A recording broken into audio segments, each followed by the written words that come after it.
هیواد کې مختلف ولایتو کې سیلابونه راغلي. هغې له جملې څخه لوګر ولایت خوشي ولسوالۍ کې متاسفانه زموږ لسګونه هیوادوال شهیدان شوي دي یا چې څوک پاتې دي هغې کورونه وران شوي دي.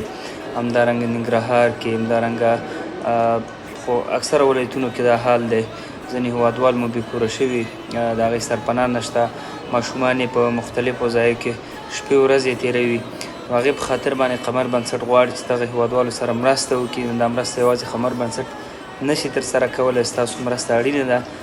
آیت شریف دی، موږ تاسو الحمدلله مسلمانان یو.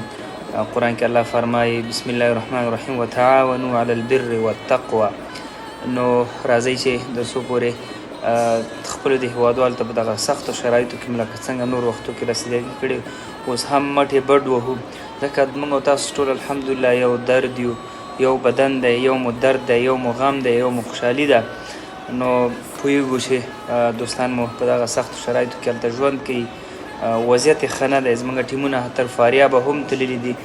نو که چېرته تاسو غواړئ په دغه سختو شرایطو کې د خپلو هیوادوالو لاسنیوی وکړئ، وټساپ نمبر درته په سکرین ښکاري. آنلاین مرستو لپاره لینکونه هم شته دي. انشاءالله زموږ ټیم به ورځي. حتی تاسو باور کړئ چې موږ د کابل کې په نورو غټو ښارونو کې کیمپونه لګولي تر څو پورې کمپلې چا سره اضافه کور کې جامې اضافه هغې استفاده نه کوي. په دغه حالاتو کې موږ دغه وخلو، دغه خپلو دوستانو ته ویسو. یو خانه یخ هم را روان دی، دا خلک بېکوره دي. نو واقعا سړی هر سړی د ځان ته فکر وکړي، مشکله ده. الله تاسو ته خیر و برکت درکړي.